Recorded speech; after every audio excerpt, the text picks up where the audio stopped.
Qur'an, Qur'an, Qur'an.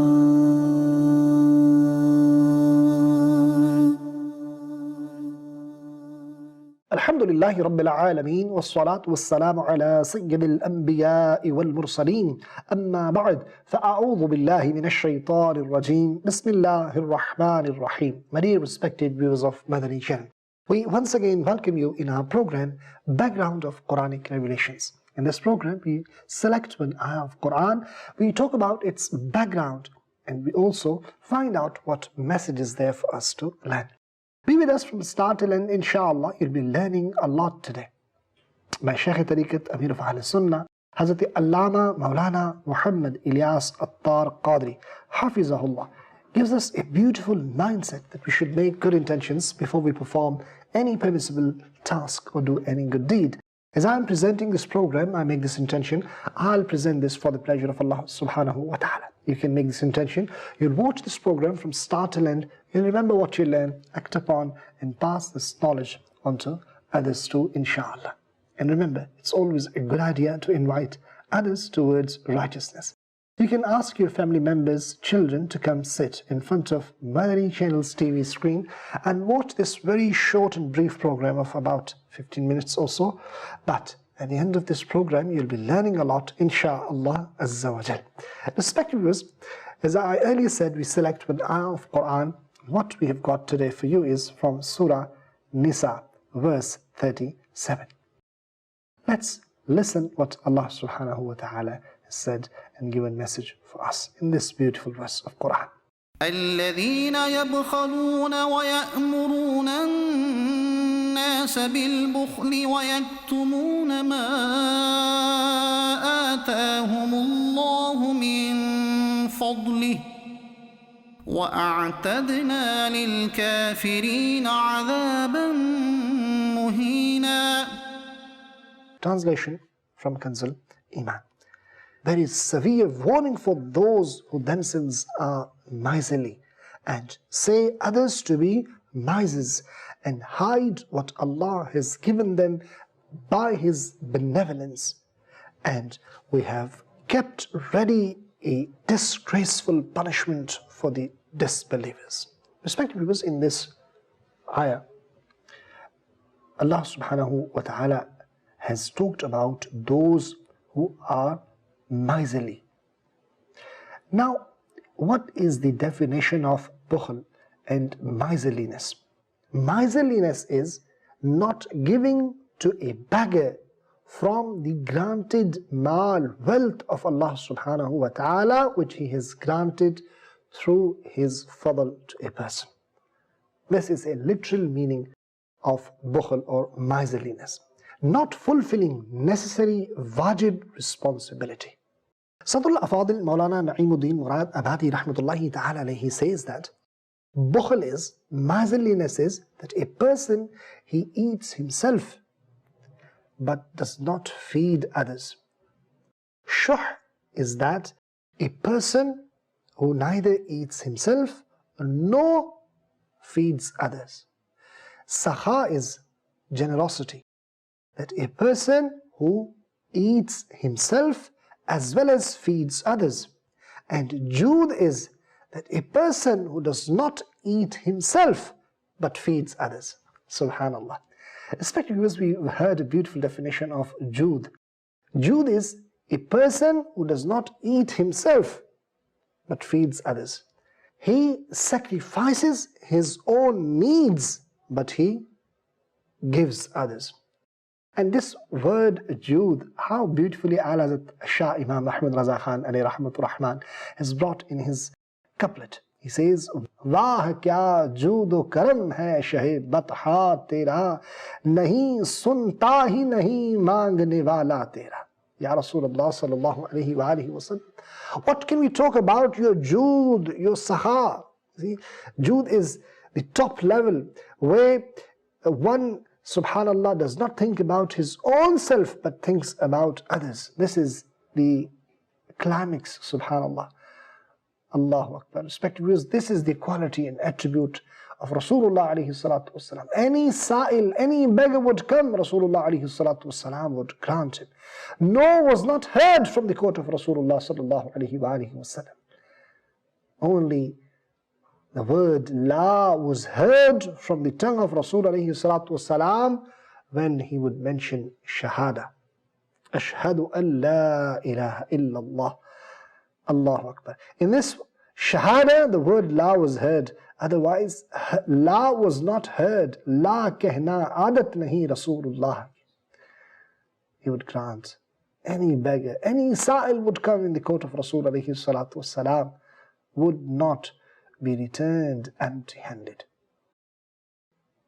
And this is opposite of bukhl.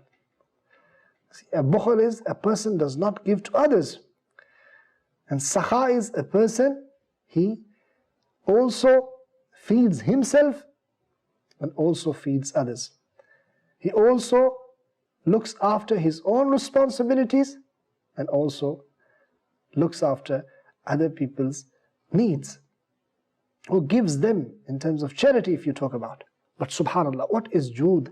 Jood is that you sacrifice your own needs, but you grant others, you give others, you feed others. As far as bukhl or miserliness, this word term used in this very verse which we are talking about today is concerned, this is to do with being miser in telling the attributes of Rasulullah alayhi salatu wasalam, mentioning the khasa'is, qualities and attributes of Rasulullah sallallahu ta'ala alayhi wasallam, which were mentioned in Torah, okay, in that book of Allah subhanahu wa ta'ala, the awsaf of Rasul alayhi salatu wasalam which were mentioned.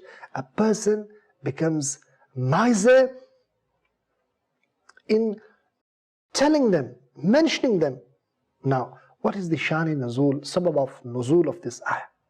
Reason of the revelation of this ayah. This ayah was revealed regarding those Jews who had read the awsaf, qualities, attributes of Rasulullah sallallahu ta'ala alayhi wa alihi wasallam in Torah, in their book. But they used to hide those qualities.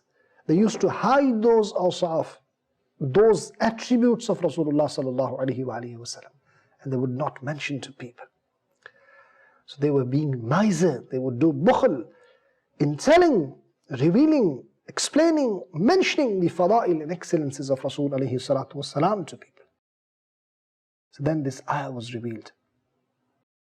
And according to one opinion, here bukhl which is referred is regarding not spending your mal in the path of Allah subhanahu wa ta'ala. Abu Sa'id Khudri radiyallahu ta'ala narrates Rasulullah sallallahu ta'ala alayhi wa alihi wasallam said, two qualities cannot gather at one time in a believer. What is that? Miserliness and bad manners.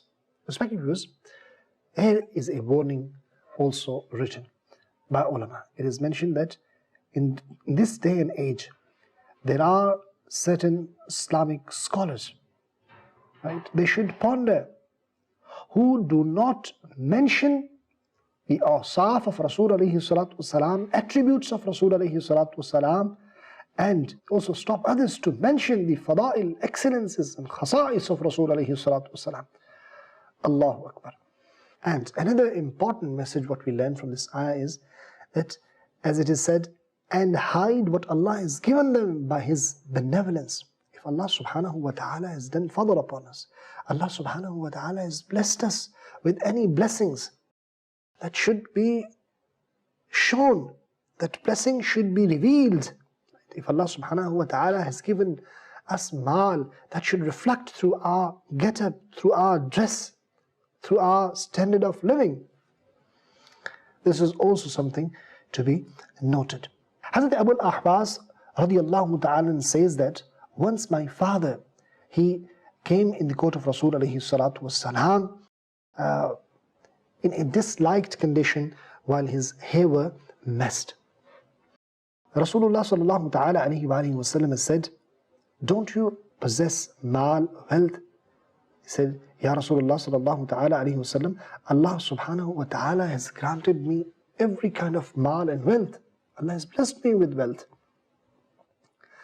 Aqa alayhi salatu wasalam said, when Allah subhanahu wa ta'ala grants any ni'mah to His bondsman, He wants to see its reflection, its effect in his personality. So respected viewers of Madani Channel, this is something we need to say. If we've got ikhlas and with sincerity, we show the ni'mah of Allah subhanahu wa ta'ala, we express and reveal the ni'mah and blessings of Allah subhanahu wa ta'ala, this is also a form of shukr. And that's why it is mustahab for a person to wear a permissible dress according to his status. May Allah subhanahu wa ta'ala give us tawfiq and ability to refrain from bukhl, from miserliness, and may Allah give us tawfiq to adopt the quality of generosity, jood and sakha. Ameen bijahi nabil ameen. That's all for today. We'll be back with another beautiful episode, with another beautiful topic. Until then, keep watching Madani Channel. Assalamu alaikum wa rahmatullahi wa barakatuh. Quran